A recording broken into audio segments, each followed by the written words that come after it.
तो ऐसा होता है कि किसी चीज़ के लिए आपने सालों मेहनत की और सफल भी हो गए, लेकिन खुशी 2 दिन भी नहीं टिकी।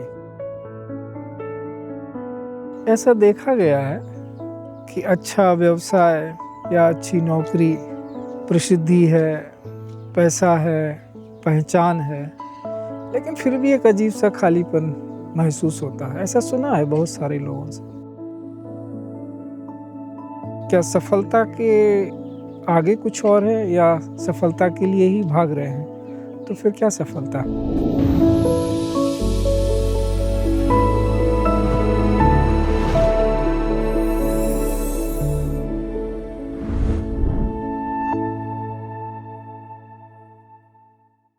गुरुजी, हमें बचपन से ही कई चीज़ों की इच्छा ही रहती है, जैसे कि अच्छी नौकरी हो, अच्छा घर हो, अच्छी गाड़ी हो और ज़िंदगी भर हम इन्हीं के पीछे भागते रहते हैं। पर ये मिल जाने पर भी एक खालीपन सा होता है ज़िंदगी में। ऐसा क्यों होता है? क्योंकि मानव जीवन इसी सब के लिए भर नहीं है। आपको ये प्रकृति का सर्वोत्तम उपहार, अस्तित्व का सर्वोत्तम उपहार मानव जीवन है, और वो केवल इसी के लिए हो कि जो मानव की बनाई चीज़ें हैं उन्हीं के लिए जाया हो जाए, तो ये तो वैसे ही बुद्धिमत्तापूर्ण नहीं लगता। इसलिए उनसे कभी पूर्णता मिल नहीं सकती। वो जो खालीपन का भाव रहता है वो इसीलिए रहता है कि आप अपने जीवन का सही उद्देश्य पहचानें और उसके लिए अपने आप को समर्पित करें। तो इससे क्या हम ये अर्थ निकालें कि खुशी किसी एक तरह की उपलब्धि से नहीं आती है, बल्कि भीतर से आती है? अब उपलब्धि शब्द को आप कैसे देखोगे? उपलब्धि का अर्थ होता है कि जिससे हमें पाना है, जो हमारे जीवन का लक्ष्य है, उसके पास पहुंच गए आप। निकटतम जितना संभव है उतने पास पहुंच गए। उप मतलब पास में, लब्धि मतलब प्राप्त होना। तो उपलब्धि वास्तविक तो वही है कि जो आपके जीवन का लक्ष्य है उसके आप बहुत करीब पहुंच गए। तो वहाँ से सार्थकता और सफलता का बोध होगा। फिर ये सारी चीज़ें भी चाहिए जीवन में, बट ये उसके लिए रास्ते में चलने वाली, मिलने वाली वस्तुएं हैं, वो लक्ष्य नहीं है। तो इनसे सुख तो नहीं मिलेगा, इन चीज़ों से सुख तो उसी में ही मिलेगा। तो आपने यहाँ पे लक्ष्य के बारे में कहा है। हम अपने जीवन में कई सारे लक्ष्य बनाते हैं और उसके पीछे भागते हैं और लगता है कि अगर ये मिल जाए तो मैं खुश हो जाऊंगा, पर ऐसा नहीं होता। ऐसा क्यों होता है? क्योंकि वही बात है कि लक्ष्य जितना हमारा ज्ञान होता है, जैसे जैसे हम साधना करते हैं या जीवन में चलते हैं सामान्य मनुष्य की तरह भी, तो हमें जितना बोध होता है कि अच्छा ये लक्ष्य अच्छा लग रहा है। जैसे किसी ने बनाया, नौकरी शुरू की या व्यवसाय शुरू किया कि पहले हमें एक घर बनाना है, तो बनाया लक्ष्य, अब पूरा हो गया, मिल गया, तो फिर ज़िंदगी तो नहीं रुक जाती। तो आप कहें हाँ सबके पास घर है, इसमें क्या नई वस्तु है, तो संतोष नहीं मिलेगा। क्योंकि आप, जैसे मैंने आरंभ में ही कहा, आप घर के लिए थोड़ी बने हो, घर आपके लिए बना है। आपने बनाया कि यहाँ रह के हम साधना कर पाएंगे या जो पाना चाहते हैं उसके लिए हमें सुविधाजनक होगा। तो अभी तो ये लक्ष्य बना ही हुआ है ना कि इस घर में रह के जो हम कुछ करेंगे उससे हमें सुख प्राप्त होगा या उससे हमें आगे का और मार्ग दिखेगा। तो इसलिए ये तो सतत चलने वाला प्रोसेस है। और सांसारिक वस्तुओं का ऐसा नहीं है कि उनका कोई निषेध है कि इनसे कुछ नहीं होता। उनकी अपनी भूमिका है, लेकिन बस उतनी ही भूमिका है जितनी कि किसी लक्ष्य के लिए, जैसे कहीं आपको पहुंचना है तो कोई व्हीकल की भूमिका होती है, रोड की भूमिका होती है, रास्ते में रुकने के लिए कुछ जगह चाहिए उसकी भूमिका होती है, लेकिन वो आपके लक्ष्य नहीं बन जाते। इसलिए लक्ष्य तो आपको तभी जब मिल जाए तभी आपको वो शांति प्राप्त होती है। पर गुरुजी, भले ही ये लक्ष्य तक पहुंचने के लिए वाहन हो, हमारी ज़िंदगी में अक्सर यही चीज़ें, जैसे कि हमारी नौकरी, हमारा पद या कोई भी उपलब्धि, यही हमारी पहचान सी बन जाती है और इससे आगे निकलना बहुत कठिन होता है। आपको क्या लगता है कि जब ये हमारी पहचान बन जाती है, फिर क्या होता है? यही है कि ये पहचान बनने नहीं देनी चाहिए अपने मन में। संसार के मन में बने वो ठीक है, क्योंकि जिस प्रोफेशन में आप होंगे आपकी पहचान बनेगी ही एज ए प्रोफेशनल। लेकिन आप स्वयं भी अपनी वही पहचान अंतिम मान लें तो ये मूर्खता होगी। क्योंकि कोई भी जो चीज़ें हैं, आपने कोई किसी फील्ड में एक्सेल किया तो किस लिए किया? कि वो उससे कुछ धन आएगा और वो कुछ समाज की कोई ज़रूरत आप पूरी कर रहे होंगे। धन से आपकी ज़रूरतें पूरी हो रही होंगी, इतना ही उसका लक्ष्य है। अब वो इतनी भर तो आपकी पहचान नहीं है। तो आपकी जो वास्तविक पहचान है उसके लिए इनको टूल्स की तरह उपयोग में लाना चाहिए कि वो वास्तव में उपकरण ही हैं। अपने अंतःकरण को पवित्र करने के लिए और आगे आगे चलने के लिए ये बाह्य उपकरण हैं जो आपको सहायक सिद्ध होंगे। लेकिन यही आप हो ऐसा समझना तो नासमझी ही है। गुरुजी, जब कोई भी आदमी किसी भी चीज़ में सफल होता है, तो ये नेचुरल बात है कि उसकी पहचान उससे जुड़ ही जाती है। तो क्या हम ये समझें कि सफलता से अहंकार बढ़ जाता है? क्या सफलता और अहंकार का बढ़ना निश्चित है? नहीं अगर आप सावधान हैं तो नहीं। जैसा कि मैंने पहले कहा है कि संसार आपकी पहचान आपके प्रोफेशन से बनाए, वो ठीक है। लेकिन आप भी उसको मानने लगें कि यही मैं हूँ, तो फिर अहंकार आएगा। क्योंकि जैसे ही अहंकार कहाँ से आना शुरू होता है, जब आप समझ लेते हैं कि यही अंत्य बिंदु है जिस पे हम पहुँच गए, जहाँ पहुँचना था, तो फिर अब मुझसे बड़ा कौन? तब अहंकार आता है। अहंकार का अर्थ होता है अहम धन आकार। जो मैंने अहम मतलब अपने आप को समझा, उसी आकार में अपने सारे अंतःकरण को, चेतना को ढाल दिया और मान लिया कि बस यही मैं हूँ। तो अगर आपने वो प्रोफेशनल के रूप में मान लिया कि यही मैं हूँ और यही अंतिम अवस्था होती है, तो स्वतः सिद्ध है मन वैसे ही काम करेगा।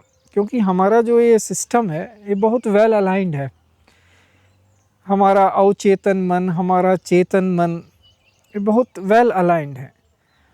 तो इस क्योंकि अवचेतन तो दिखता नहीं है, लेकिन वहाँ प्रोसेसेस होते रहते हैं, कनेक्शन होता रहता है। तो उसको कहीं ना कहीं ये सूचना चली जाती है कि ये रुक गया आदमी, इसने मान लिया कि यहीं तक पहुंचना था। तो वो चूँकि अच्छा प्रोफेशनल होगा तो सफलता मिल रही होगी सांसारिक अर्थों में, और उसने मान भी लिया कि यही अंतिम अवस्था थी, तो अहंकार आएगा ही आएगा। लेकिन अगर उसने जान लिया कि नहीं नहीं, ये तो हमारे साधन हैं, साध्य तो कुछ और है, उसमें हमें सफलता सांसारिक मिलती जा रही है, इसका मतलब हम ठीक से जा रहे हैं और सावधानी से हमें काम करना चाहिए कि और ठीक से जा पाए। तो अपने वास्तविक जो अहंकार है, अपनी जो वास्तविक पहचान है या जो वास्तविक अस्मिता है, वहाँ तक पहुँचने में सहायक सिद्ध होंगे और फिर अहंकार नहीं होगा। तो आपके हिसाब से क्या बाहरी सफलता और आंतरिक शांति एक इंसान के पास साथ साथ हो सकती है? बिल्कुल हो सकती है, अगर वो सावधान है और कहीं रुक नहीं गया है। तो बल्कि ऐसा ही होना चाहिए कि उसके पास पहले शांति होनी चाहिए, तो भी जो बाहरी चीज़ें कर रहा है वो और अच्छे ढंग से कर पाएंगे। इसलिए हमारे यहाँ पहले जो व्यवस्था थी गुरुकुल में, उसमें पहले आत्मज्ञान से ही आरंभ किया जाता था। बोध वाक्य दिया जाता था कि आप वास्तव में एक आत्मा हो। पहली शिक्षा श्रवण से शुरू होती है, सुनने से। तो उसके कान में वो वाक्य जा रहा है बार बार कि मैं एक आत्मा हूँ, तो वो चिंतन करना आरंभ करेगा। तो कोई भी चीज़ जैसे जैसे वो बड़ा होगा तो वो उस पे चिंतन करेगा कि ये मैं सुनता चला आ रहा हूँ, तो उसका आधार बनना आरंभ हो जाएगा उसके चेतन मन में भी। और चेतन में तो वो चीज़ है ही, लेकिन उसको पता नहीं है। हम आते हैं अब रोज़ की ज़िंदगी पे, आजकल के लोगों पे। आजकल कॉर्पोरेट के जीवन में लोगों को इतना तनाव और दबाव क्यों महसूस होता है? आपको क्या लगता है, इसकी क्या वजह है आज के जीवन में? एक तो यही है जो आप कह रहे हो कि उन्होंने अपनी प्रोफेशनल आइडेंटिटी को ही अपने आप मान लिया है कि यही मैं हूँ, यही मेरी इति और अथ है, यही शुरुआत है, यही अंत है। अब सफल हो गए सांसारिक रूप से, अब और क्या चाहिए। तो उससे असंतोष होगा ही होगा, क्योंकि आपकी वास्तविक मांग तो वो है नहीं, आपकी आत्मा की मांग नहीं है, आपके स्व की मांग नहीं है, आपके मन की मांग नहीं है। केवल आपको एक देखा देखी ऐसा लग गया, तो इसलिए असंतोष है। क्योंकि जब तक आप अपने आप को संतुष्ट नहीं करेंगे, क्योंकि अंदर तो वो चेतना चल ही रही है, प्रवाहमान है, जो जिस उद्देश्य को लेके आपने जन्म लिया है वो अवचेतन तो भूला नहीं है, आत्मा तो भूली नहीं है, आप ही नहीं उसको समझ पा रहे, भूल गए। तो वो तो धीरे धीरे कुरेदेगी ही, जब जब उसको मौका मिलेगा तो वो जिज्ञासा बाहर आएगी और उससे असंतोष दिखेगा। क्योंकि आपका मन बोलेगा, जो आपका चेतन मस्तिष्क है वो बोलेगा सब तो दे दिया संसार का, अब किस लिए असंतुष्ट हो। लेकिन कोई दूसरा थोड़ी बोल रहा है, आपके अंदर से ही आवाज़ आ रही है, तो आपको उसको संतुष्ट करना ही होगा, नहीं तो ये असंतोष रहेगा। तो गलत पहचान को सही पहचान मान लेना ये असंतोष का कारण है। तो अगर कोई व्यक्ति इसको देख रहा है जो कि अपने करियर में तो सफल है लेकिन भीतर से खुश नहीं है, तो आप उन्हें क्या कहेंगे? जिस चीज़ जो प्रश्न उनके अंदर आते हैं उन प्रश्नों पर चिंतन करें, और अपने आप से चिंतन करने से अधिकांश उत्तर तो अपने आप ही मिल जाते हैं। और कहीं जाके गहराई में नहीं मिल रहे हैं, जब ज़्यादा गहरे चले जाते हैं तब किसी की आवश्यकता होती है कि आप जाके किसी से पूछें, जिसको आप समझते हों बार बार सुनने के बाद कि शायद इनके पास उत्तर मिल जाएंगे। तो वहाँ जाएं, वहाँ से समझें। तो ये करना चाहिए, कभी भी अपनी जिज्ञासा को दबाना नहीं चाहिए। क्योंकि जितनी भी बाह्य प्रगति भी हुई है, बाहर से जितना हम आज जहाँ पहुँच गए हैं एक वैश्विक मनुष्य के रूप में, हम दूसरे ग्रहों पर रहने की कोशिश में हैं, तो इतना एडवांसमेंट जो आया है वो भी जिज्ञासा से ही आया है। भले ही वो बाह्य वस्तुओं को लेकर थी, ऐसे ही आंतरिक है। जिज्ञासा तो जिज्ञासा ही है, किसी भी रूप में जिज्ञासा को नहीं दबाना चाहिए। जिज्ञासा का अर्थ ही होता है कि जानने की इच्छा है, और वो इतनी तीव्र इच्छा है कि वो जीवन तक को दांव पे लगा देती है। क्यों क्यों इसके पीछे बहुत स्पष्ट लॉजिक है। क्योंकि जानने के लिए ही तो आपने जन्म लिया है ना, ज्ञानवान होने के लिए ही तो मनुष्य शरीर पाया है कि आप पूर्ण ज्ञान पाएं। तो वो जब तक आप जीवित हैं वो जिज्ञासा कितनी दबाएंगे आप, किसी न किसी रूप में वो उत्पन्न होगी। तो उससे अच्छा है कि उसको उभार दें और उसको उसके गंतव्य तक पहुंचने दें, ये करना चाहिए। गुरुजी, आजकल की दुनिया में एक कल्चर है कि लगातार आगे बढ़ने का कल्चर, कि गाड़ी है तो ज़्यादा महंगी गाड़ी के लिए एम करना चाहिए, नौकरी है तो बेटर पोस्ट के लिए एम करना चाहिए, घर है तो बड़े घर के लिए एम करना चाहिए। ये जो लगातार आगे बढ़ने की चाह है, ये कहीं ना कहीं हमें थका देता है। क्या ये हमारे आंतरिक सुख के लिए बाधा बनता है? केवल भौतिक वस्तुओं को बढ़ाते जाने के लिए कंज्यूमर की तरह ये तो उचित नहीं है। क्योंकि जैसे ही आप थोड़ा वयस्क होते हैं आपको समझ में आने लगता है कि जितनी कम चीज़ों से आपका जीवन चल जाए उतना ही आपके हित में है, उतने ही आप अच्छी ज़िंदगी जी पाएंगे। इसलिए आप देख रहे हो आजकल मिनिमलिस्ट मूवमेंट सब चल रहे हैं। लेकिन हमारी परंपरा में जाओ तो ऋषि मुनि तो वैसे ही मिनिमलिस्ट ही थे वो, क्योंकि उन्होंने पता कर लिया था कि जो भी अपनी ज़रूरतें पूरी करने के बाद एक्स्ट्रा जो भी आया है अतिरिक्त है वो देने के लिए है, इकट्ठा करने के लिए नहीं। तो देने के भाव से आपके पास कितनी भी चीज़ें आ जाएं वो तो ठीक है, क्योंकि वो दूसरों के हित के लिए काम आएंगी, लोक कल्याण के लिए काम आएंगी। लेकिन अपने लिए बहुत सारी चीज़ें कि इसके बाद हमें ये पाना है, इसके बाद ये वस्तुएं इकट्ठी करना है, वो लक्ष्य तो बुद्धिमत्तापूर्ण लक्ष्य नहीं है। आपके काम करने के कारण परिणाम स्वरूप अगर चीज़ें चली जाती हैं, जैसे आप अच्छा काम कर रहे हो कार्यालय में और आपका प्रमोशन हो रहा है, तो वो नेचुरल है। लेकिन आप यही मान के ही काम कर रहे हो कि केवल प्रमोशन के लिए मैं काम कर रहा हूँ, एक्सेल करने के लिए नहीं, कुछ कंट्रीब्यूट करने के लिए नहीं, तो इतने थोड़े अंतर में ही गलत हो जाता है। हमेशा आप काम को प्राथमिक मान के करें, जिज्ञासा को प्राथमिक मान के करें और उस प्रोसेस में अगर आपकी प्रॉस्पेरिटी बढ़ती चली जा रही है तो कोई हार्म नहीं है, क्योंकि प्रॉस्पेरिटी आपकी बढ़ेगी और आपकी बुद्धि सही है तो आप डोनेट करना शुरू कर देंगे कि मेरा तो पूरा हो गया, ये भी लोग के काम आए, तो वो तो लाभकारी है, वो होना भी चाहिए। लेकिन आप यही मान के चलो कि मैं केवल एक कार के लिए और केवल मकान के लिए कर रहा हूँ, अब अगला मुझे एक चार्टर्ड प्लेन चाहिए, वो तरीका सही नहीं है। आपके काम करने के कारण आपके पास चार्टर्ड भी आ जाए, कार भी आ जाए, पूरा संसार आ जाए, डजेंट मैटर, क्योंकि वो आप देने वाले हो। गुरुजी, अगर एक इंसान ये भेद छोटी उम्र में ही समझ जाए तो मुझे तो लगता है उसकी जीवन बहुत अच्छी हो जाएगी। हम बच्चों को सफलता के साथ साथ ये जो आंतरिक संतोष है, इसका महत्व उन्हें कैसे सिखा सकते हैं? वो माता पिता के जीवन से आता है, जिस परिवेश में वो रह रहे हैं। बच्चे क्या होते हैं, बच्चे देखते ज़्यादा है, क्योंकि उनका ऑब्जर्वेशन बहुत कीनली ऑब्जर्व करते हैं। और माँ बाप उन्हें एक गलती करते हैं अक्सर कि उन्हें सिखाने की कोशिश करते हैं और वो समझते हैं कि उन्हें नीति सिखा रहे हैं। बच्चों की उम्र नीति सिखाने की नहीं होती है, छोटे बच्चों की। उनको व्यवहारिक चीज़ें बताई जाती हैं कि भोजन कैसे किया जाता है, हाथ पैर कैसे साफ़ किए जाते हैं, बेसिक सिविक सेंस। इसके बाद वो ये जो चीज़ें आप बोल रहे हो वो तो व्यवहार में देखते हैं बच्चे, क्या उनके माता पिता संतुष्ट हैं, तब वो उनके रोल मॉडल बनेंगे। अगर वही असंतुष्ट बच्चे को लगे तो वो कैसे रोल मॉडल बनेंगे, तो वो बच्चा सीखेगा नहीं। तो उनको कैसे बताएं का केवल और केवल एक ही उपाय है कि माँ बाप पहले खुद ठीक हो जाएं, तो वो अपने आप सीख लेंगे। माँ बाप से गलती हो गई, अगर ऐसा हो गया कि उनका जीवन उतना अच्छा नहीं रहा और वो चाहते हैं बच्चे का जीवन अच्छा हो जाए, तो पूरे अच्छे गुरुकुल की तलाश में जाएं कि जहाँ पे उनको बच्चों को अच्छा परिवेश मिल जाए, ताकि वो चीज़ें जो घर में नहीं सिखा पाए वो वहाँ सीख ले। और इसी के बीच में ना इधर बहुत लोग ऐसे आदर्श स्थिति में, ना उधर है, तो क्या करें, सामान्य जहाँ पे हैं वहाँ से उनको नैतिकता, ईमानदारी का पाठ पढ़ाना शुरू करें अपने जीवन के माध्यम से।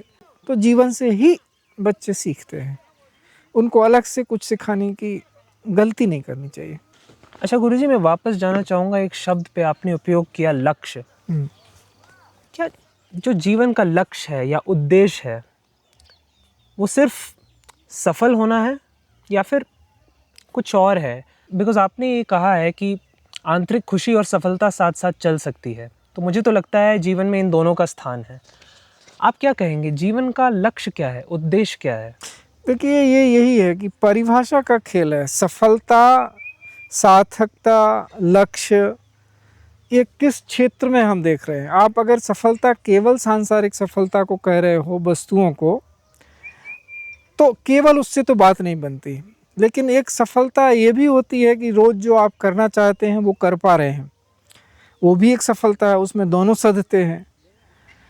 तो आध्यात्मिक क्षेत्र में भी सफलता होती है और भौतिक क्षेत्र में भी सफलता होती है, तो शब्द तो दोनों जगह लगता है।